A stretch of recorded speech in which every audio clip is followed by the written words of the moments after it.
단계적인 일상 회복 단계로 가고 있지만 우리가 조심해야 합니다. 우리가 더욱더 마스크를 껴야 하고 또한 개인 위생에 철저해야 합니다. 특히 공공장소를 많이 다니시는 분들은 손잡이나 또 문을 열 때든 자기의 손이 거기 닿지 않도록 조심하시고, 또 계속 손을 씻기가 어렵다면 결국에는 손소독제 같은 걸 이용하셔서 이렇게 안전을 지켜가셔야 됩니다. 단계적 일상 회복을 하는 조건은 결국엔 개인이 방역을 철저히 한다는 조건 아래서 지켜갈 수 있는 것이기 때문에 그렇습니다. 설교자는 메신저일 뿐입니다. 이 성경이 바로 메시지이고 또 그 성경을 전달하는 메신저일 뿐인 것입니다. 안 믿는 사람들이 기독교를 얘기하기를 계시 의존적 종교다 그렇게 말합니다. 계시 의존적 종교. 그러니까 하나님께서 우리에게 자신을 보여주지 않는 이상 우리는 하나님을 알 수 없는 겁니다. 그리고 하나님께서 우리에게 자신을 보여주는 어떤 몇 가지 통로는 바로 성경이고 예수 그리스도이십니다. 이 두 가지밖에 없는 것이죠. 그러니까 우리가 성경을 통하여서 하나님의 마음을 알고 하나님의 뜻을 알아 쫓아가는 것입니다. 그래서 이 성경을 전달하는 목회자는 메신저일 뿐입니다. 왜 이런 말씀을 드리냐면, 오늘의 본문을 정하면서 이 본문 안에서 우리에게 지금 주고자 하는 메시지는 무엇인가, 그것을 발견하기를 원합니다. 어찌 보면 사도행전을 읽어 내려가시는 분들 중에 많은 그런 경험을 하셨을지 모르겠는데, 앞부분에서는 상당히 다이나믹하죠. 성령께서 일하시고 불이 내려오고 안 믿는 자가 구원을 받고 3,000명, 5,000명이 회개하고 그런 일들을 보다가 거의 후반부에 가서는 이건 뭘까? 쏙 훑어 지나가진 않은가? 그런 생각들을 해보게 됩니다. 하지만 중요한 내용들이 우리에게 있다라는 것을 계속 발견하게 되는 것이죠. 바울이 빌립 집사의 집에 갔다라는 얘기들, 그리고 어려운 가운데에서 주님께서 찾아오셔서 그를 위로하시고 그에게 로마에 갈 것이다라는 말씀을 하시는 과정들, 오늘 사도행전 24장에도 중요한 메시지가 우리에게 전달되어지고 있습니다. 그 내용들을 찾고 발견했으면 좋겠고, 그것을 우리 스스로가 결단하고 기도하는 시간이 되었으면 좋겠습니다. 오늘 말씀의 제목 함께 같이 읽어볼까요? 시작. 세상 앞에 서며 준비해야 하는 그리스도인. 오늘 본문에 정한 사도행전 24장 안에는 바울을 제외한다면 4명의 인물이 등장합니다.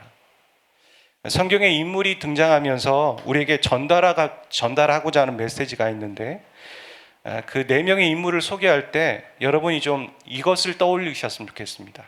그 4명의 어떤 일생과 모습들을 보면서 그게 이 당시에 있었던 인물일 뿐만 아니라 혹은 오늘날의 우리 주위에 있는 사람은 아닌가, 그렇게 한번 생각해 보시면서 이 사람들을 좀 들어보셨으면 좋겠습니다.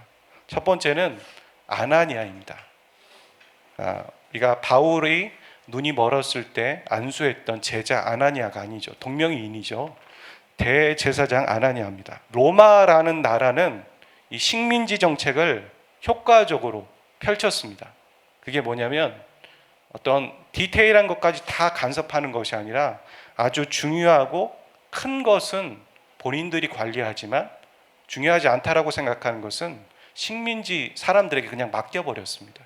그렇게 효과적이었다는 것이죠. 그런 대표적인 게 뭐냐면 종교적인 문제였습니다. 그러니까 로마가 여러 나라를 먹었겠지만 그 중에 이 유대인, 팔레스타인을 먹었을 때 유대인에게 종교적인 문제들은 니네들이 알아서 해, 그렇게 말한 것이죠. 그리고 그 종교적인 모든 문제들을 유대인이 관할할 때 가장 우두머리가 대제사장입니다. 종교적인 것뿐만 아니죠. 행정적인 수반까지 했어요. 상당히 높은 위치에 있는 것이고 권력이 있는 것이죠. 여러분, 권력이 있다면 뭐가 같이 옵니까? 뭐가 같이 올까요? 돈이 같이 오는 것입니다. 권력이 있으니까 돈이 함께 오는 것이죠. 그러니까 이 아나니아는 어마어마한 부를 축적했습니다. 그런데 이 아나니아가 이 대제사장이 오르는 과정 가운데 어떤 일이 있었냐면 이전 대제사장을 모함하고 음모해서 계략에 빠뜨린 거예요. 그러니까 아나니아가 그 전 제사장을 죽인 건 아니지만 죽게 만든 거죠.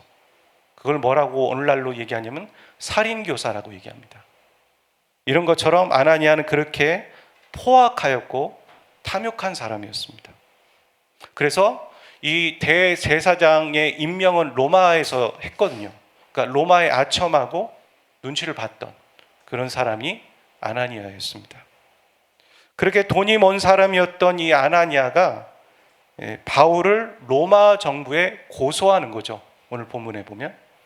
근데 로마 정부에 고소를 하고 구금시켜서 이것을 좀 더 확실하게 정확하게 하기 위해서 누구를 돈 주고 삽니까? 변호사를 사는 거예요. 오늘 말씀해 보면 변호사가 나오는데 바로 더둘로입니다. 이 더둘로는 또한 어떤 사람인가? 저를 한번 보십시오. 로마법과 유대법을 둘 다 잘하는 사람이었습니다. 그렇다는 얘기는 무슨 얘기입니까? 오늘날로 따지면 국제 변호사인 거죠. 국제 변호사로서 또 하나 이 사람은 어마어마한 달변가였다는 거예요. 말을 정말 잘했다는 겁니다. 우리 주위에도 그런 사람들 간혹 보죠. 말을 정말 조리 있게 잘하는 사람. 그러면 나는 그런 소신이 없었는데 그냥 그쪽에 넘어가 버리는 거죠. 그런 것처럼 아주 똑똑하고 좋은 머리를 가지고 있지만 그는 어떤 사람이었습니까? 그 똑똑하고 좋은 머리를 좋은 일에 쓰지 않고 권력자에게 붙으며 아부하고 돈을 버는 사람이었습니다. 그래서 그 아부했던 내용이 3절에 나오죠. 3절에 뭐라고 얘기했냐면 벨리스 각하여 우리가 당신을 힘입어 태평을 누리고 있다. 거짓말이죠. 이렇게 아부를 합니다. 아주 멋있게. 그 다음에 나오는 사람이 저기에 있는 벨릭스라는 사람입니다. 벨릭스는 총독이죠. 총독은 어떤 사람이냐면 로마가 식민지를 다스릴 때 왕들을 세웠어요. 분봉왕이라고 얘기하거든요. 그 왕들을 세웠는데 이 왕들이 제대로 통치를 안 하고 포악한 정치를 하면 로마 입장에서 어떤 생각이 듭니까? 포악하다고 좋은 게 아니죠. 그 식민지에 있는 사람들이 반란을 일으키면 어떻게 되겠어요? 그러니까 그렇게 잘못된 왕들이 있을 때 직접 관할하는 사람들, 로마에서 직접 거기를 관할할 때 왕들을 제외시키고 총독을 세웠죠. 그런 사람이 총독입니다. 근데 이 벨릭스는 형이 있었습니다. 팔라스라는. 두 형제가 원래 신분이 어떤 사람이냐면 종입니다. 노예라는 거예요. 그러니까 왕궁에 있는 노예였습니다. 이 당시에 왕이 누구냐면 글라우디우스입니다. 여러분 아십니까? 로마서 강해 때도 말씀드렸는데 뭐죠? 예루살렘에 있는 모든 유대인들을 추방시켰던 사람. 그래서 그 추방당해서 저기 고린도까지 간 사람들이 누구였죠? 아십니까? 브리스길라와 아굴라였죠. 그때 추방당했고 거기에 있었는데 바울과 만났죠. 이런 것처럼 그 글라우디오스의 어머니의 노예였습니다. 이 벨릭스와 팔라스라는 사람이. 근데 글라우디우스는 뭐 제가 저번에도 말씀드렸지만 장애가 있었어요. 그리고 그는 어렸을 때부터 좀 극단적인 선택을 했다고 말씀드렸어요. 근데 그는 왕이 된 다음에 어떤 엽기적인 행각들을 좋아하는 사람이었어요. 매일매일 그런 걸 찾는 거죠. 그런 일이 뭐 일상의 삶에서 있겠습니까? 근데 그런 엽기적인 행각들을 찾아서 비위를 맞추는 사람이 팔라스였습니다. 오늘 무슨 어떤 엽기적인 행각이 있을까? 그러면 팔라스가 탁 준비해 주는 거죠. 그러니까 그렇게 비위를 맞추니까 이 왕이 이 두 형제를 노예에서 자유인으로 줍니다. 자유인이 되게 해줍니다. 그럼 자유인이 됐으면 왕궁에서 떠나서 자유인으로 살면 되잖아요. 노예가 아니라. 근데 그러지 않아요. 왕궁에 있는 거예요. 왕 옆에 붙어 있는 거죠. 왕의 옆에 붙어 있으면서 계속 측근으로 있는 겁니다.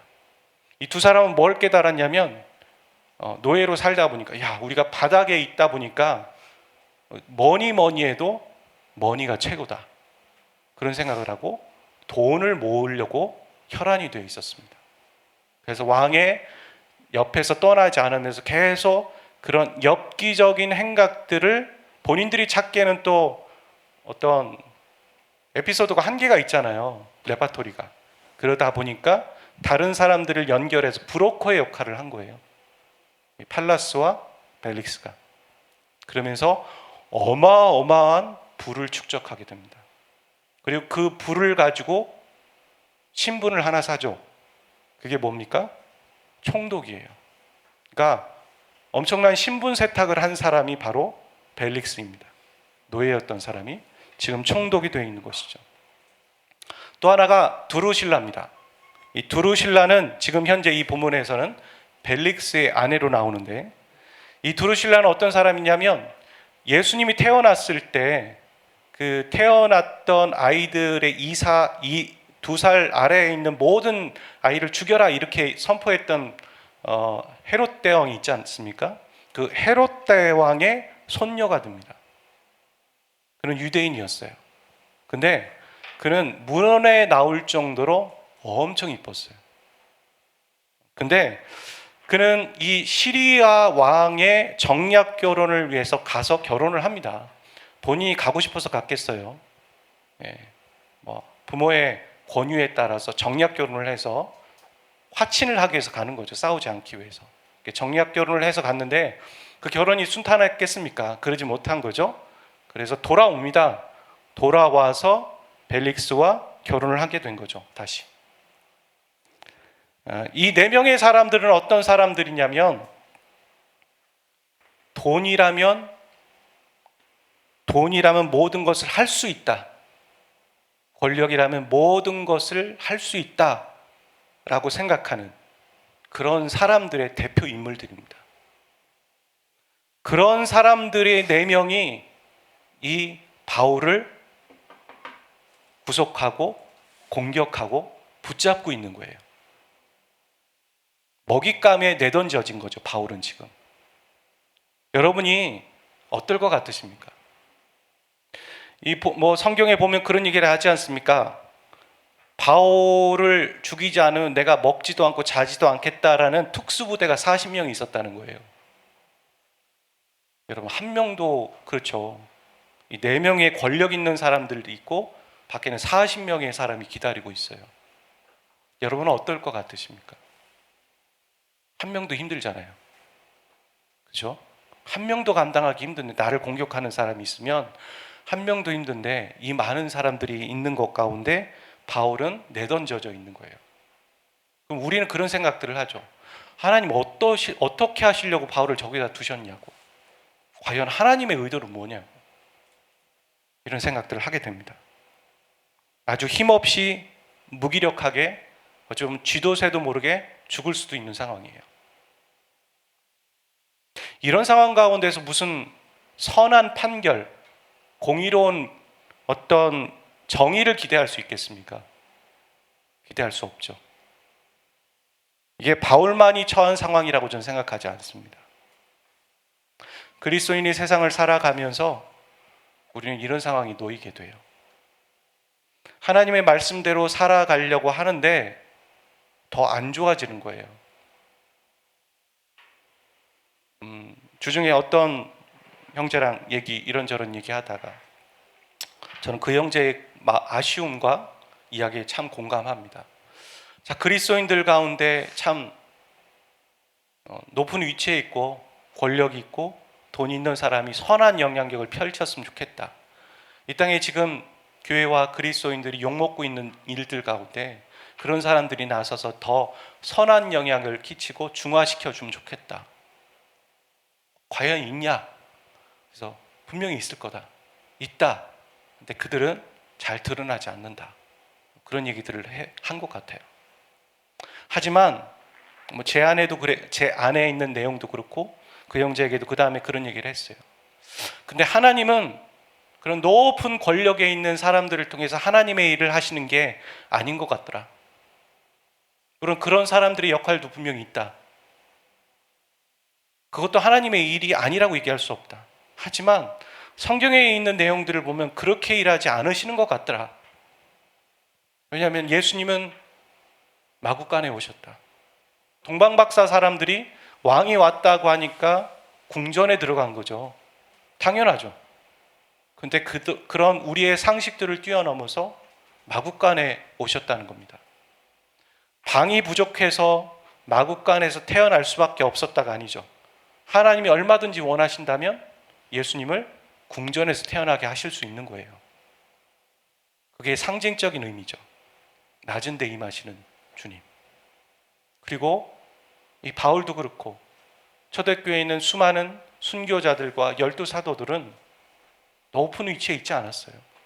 주님이 12제자들을 부르실 때 더 영향력 있고 높은 위치에 있는 사람들을 부르셔서 제자 삼으신다면 얼마나 많은 복음이 효과적으로 전달됐겠습니까? 근데 우리의 논리랑은 벗어나는 거죠. 그게 아니라 주님은 가장 못 배운 사람, 어부 같은 사람들, 세리와 같은 사람들, 그런 사람을 불러서 제자화시켜서 세상의 눈으로 봤을 땐 보잘것없는 12명이에요. 쟤네들이 뭘 하겠어. 우리가 바울을 보면서도 예루살렘에서 이 사람은 고난만 당하다가 간 것 같아요. 로마로. 근데 주님은 다르게 보는 거죠. 네가 중요한 일을 했다. 네가 의미 있는 일을 했어. 그리고 너는 로마에도 가게 될 거야. 우리는 우리의 눈이 오염됐다는 걸 인정해야 합니다. 우리는 우리의 눈이 오염되어 있어요. 왜곡되어 있고. 저를 비롯해서. 우리는 주님의 눈과 주님의 생각과 주님의 가치를 갖기 위해서 부단하게 성령 충만하고 기도해야 해요. 자기를 부인하고 자기 십자가를 지는 것입니다. 바울이 이런 처한 상황 가운데 벨릭스는 여기서 멈추지 않아요. 바울을 계속 신문하는 겁니다. 신문하는 이유가 있다라는 거예요. 26절을 한번 보시겠어요? 26절을 한번 같이 읽어볼까요? 24장 26절이에요. 시작. 동시에 또 바울에게서 돈을 받을까 바라는 거로 더 자주 불러 같이 이야기하더라. 24장 17절에 보면 이 벨릭스 앞에서 바울이 왜 여기 왔는지에 대해 설명해요. 그게 뭐냐면 예루살렘 교회를 구제하기 위해서 이방인 교회들이 모아준 헌금을 가지고 왔다라는 얘기를 하거든요. 그러니까 벨릭스는 그걸 놓치지 않았어요. 여러분, 바울이 갖고 있는 돈이 어느 정도였을까요? 벨릭스는 얼마나 많은 돈을 갖고 있을까요? 뭐가 얼마나 된다고? 사람은 얼마나 가져야지 행복하고 얼마나 가져야 만족할 수 있을까요? 여러분, 내 수중에 한 10억 정도 갖고 있으면 만족할 것 같다. 아니에요. 사람은 좀 더 가져야 행복합니다. 그러니까 사람의 욕망은 끊임이 없어요. 멈추지 않아요. 여기에 있는 4명의 사람들이 이 시대에 있는, 그리고 이 시대에 국한된 사람들일까요? 오늘 주위에 있는 수많은 사람들이 그래요. 돈이면 되는 거고 외모면 되는 거고 권력을 갖기 위해 노력하고 그 권력을 마음껏 약한 자들에게 횡포를 부리면서 살아가고 있는 가운데 우리가 저 바울처럼 놓여 있다라는 거예요. 여러분, 깨어 있어야 되는 거죠. 그러니까 안 그러면 거기에 두려워하고 휩쓸려가고 타협할 수밖에 없는 거지 않습니까? 어찌보면 우리가 어느 정도 그런 타협을 하고 휩쓸려 가고 있을지 모르겠어요. 바울은 얼마나 외로웠을까요? 얼마나 두려웠을까요? 아무도 그의 편이 되어주지 않는데. 근데 24장 24절과 25절은 아주 재미있는 얘기를 합니다. 같이 한번 읽어보겠습니다. 수일 후에부터 시작하죠. 시작. 수일 후에 벨릭스가 그 안에 유대 여자 드루실라와 함께 와서 바울을 불러 그리스도 예수 믿는 도를 듣거늘 바울이 의와 절제와 장차 오는 심판을 강론하니 벨릭스가 두려워하여 대답하되 지금은 가라. 내가 틈이 있으면 너를 부르리라 하고.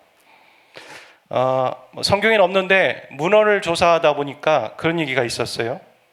아마 이 옆에 있는 두루실라가 벨릭스와 같이 복음을 들었지만 두루실라가 방해하지 않았다면 벨릭스는 그리스도인이 되었을 것이다. 이런 얘기가 있더라고요. 여하튼 벨릭스가 지금 두려워하고 있다는 거예요. 바울이 얼마나 두렵고 무섭겠습니까? 바울이 두려워해야 되는데 오히려 바울을 가둬둔 벨릭스가 두려워하고 있다는 거죠. 무엇 때문에 벨릭스는 두려워했을까요? 여러분, 여기에 나오는 두려워하다라는 것은 엠포보스라는 헬라어를 쓰고 있어요. 근데 이 용례를 제가 살펴봤는데 이것 또한 재밌더라고요. 사도행전 10장 4절에 보면 고넬료가 주목하여 보고 두려웠다. 누구를 보고 두려워했습니까? 천사를 보고 두려워한 거예요. 네. 그리고 누가복음 24장 5절에 보면 여자들이 두려워 얼굴을 땅에 대니 두 사람이 이르되 어찌하여 살아있는 자를 죽은 자 가운데서 찾느냐. 이 말을 누가 했을까요? 천사가 했죠. 맞죠? 그러니까 이 용례를 봤을 때 엠포보스라는 이 단어는 바로 신비적이고 경건한 두려움을 갖고 있었다는 거예요. 벨릭스가 바울을 보면서 마치 천사를 보듯 마치 신을 보듯 그 안에 있는 어떤 영적인 것들을 보고 그는 두려운 거예요. 벨릭스는 지금 돈과 명예와 이 세상적인 기준을 모두 가진 대표 인물입니다. 여러분 앞에 여러분을 두렵게 하는 어떤 사람이 벨릭스와 같은 사람이죠. 근데 이 벨릭스가 두려워하고 있다는 거예요. 우리가 직장을 준비하고 승진을 하고 또 좀 더 행복하고 더 나은 삶을 살기 위해서 여러 가지의 것들을 준비해야 합니다.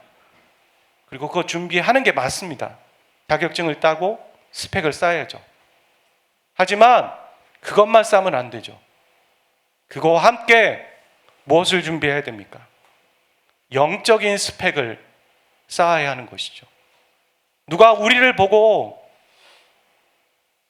두려워하고 또 그 안에 뭔가가 있다라는 걸 느끼면서 저 사람 뭔가 있는데, 저 사람의 행동이 뭔가 다른데, 저 사람의 눈빛과 말이 뭔가 다른데 라는 것을 느끼게 할 수 있어야 하는 것이죠.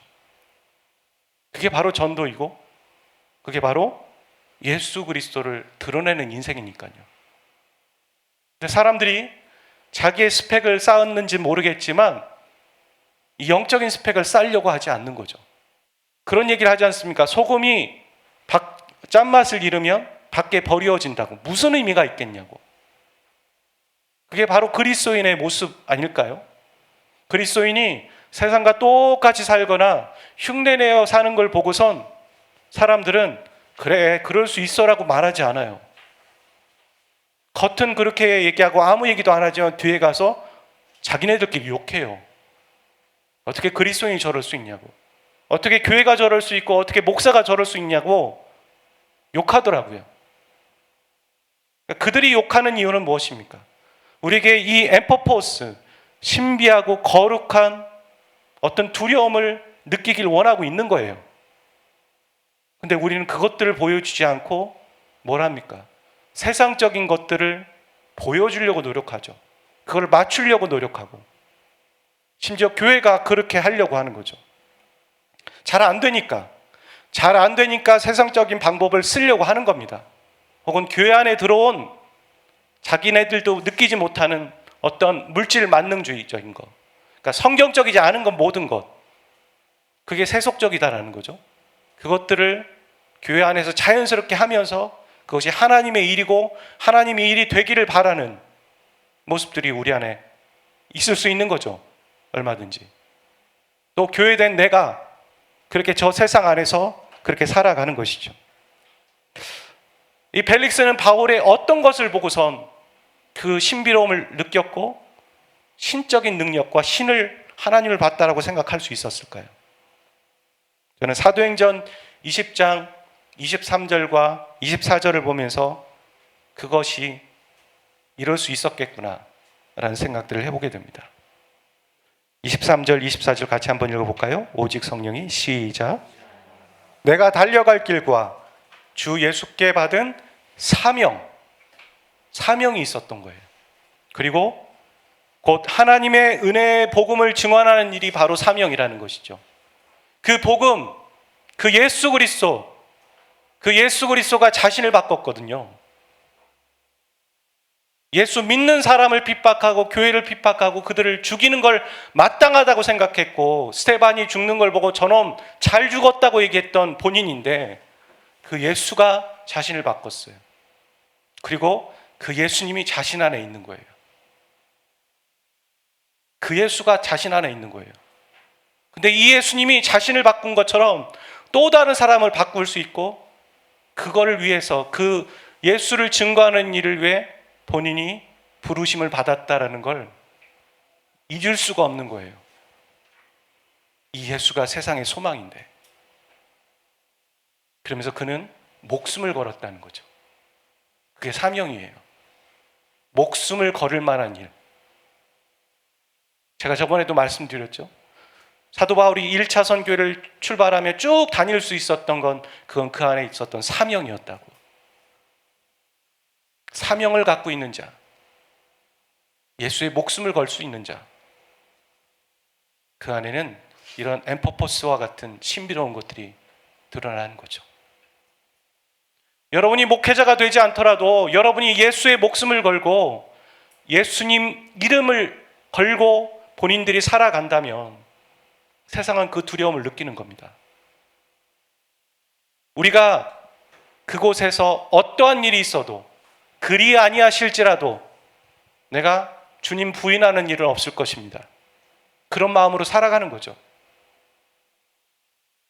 다니엘의 세 친구가 불구덩이에 떨어져도 혹은 사자굴에 들어가도 구원하시겠지, 이런 믿음이 있지만, 그리 아니하실지라도 하나님이 혹 이유가 있어서 여기서 내 인생을 마감하게 한다 하시더라도 그 하나님 부인할 수 없다, 예수를 부인할 수 없다, 하나님의 말씀인 이 신앙의 양심을 결코 저버릴 수 없다, 그런 마음으로 살아가는 자 안에 그 신비로운 거룩함이 있는 거죠.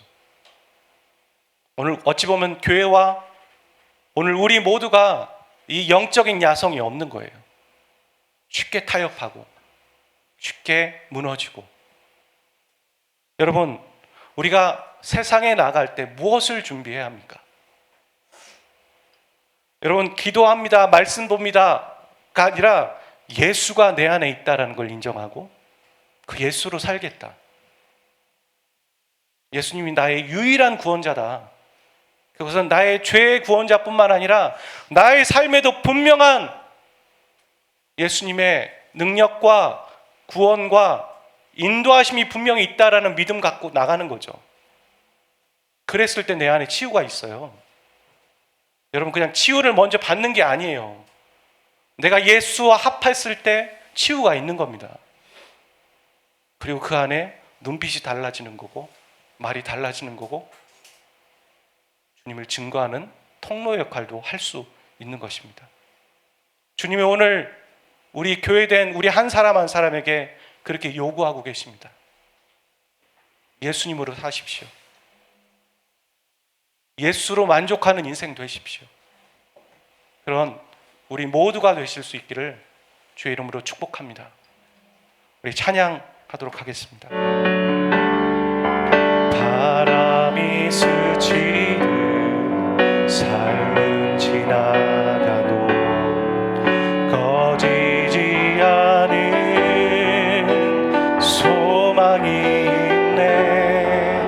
그 길을 떠나서 헤매는 자들이 주를 찾도록 나 살기 원하네.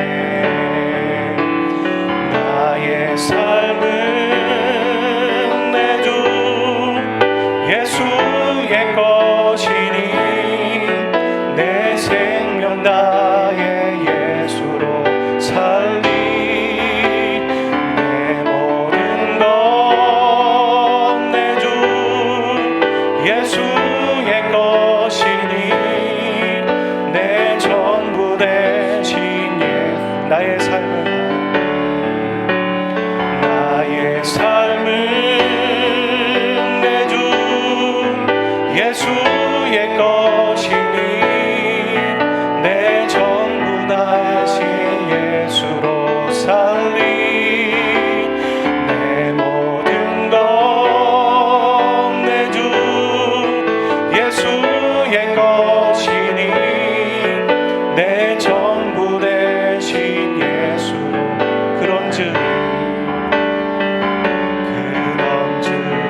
생명 나의 예수로 살리 내 모든 것 내 주 예수의 것이니 내 전부 대신 나의 삶은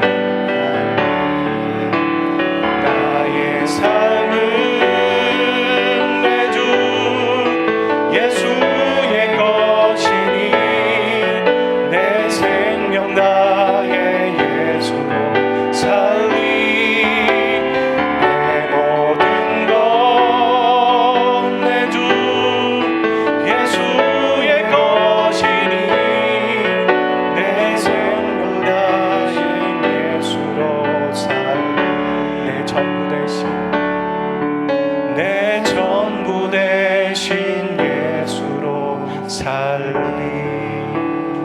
같이 기도합니다. 가슴에 손을 얹고 주님 마음 얻기를 위해 기도합니다. 내 안에 계신 주님, 그 예수로 살기를 원합니다. 세상이 두렵지만 그 세상보다 더 위대하시고 두려운 존재인 하나님 의지하고 하나님 백 믿고 살아가는 나의 인생 되게 도와주십시오. 예수로 살겠습니다. 내 생명 대신 예수로만 살겠습니다. 우리 그렇게 같이 기도하겠습니다.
오른손을 들어 우리의 머리에 손을 한번 얹어 봅시다.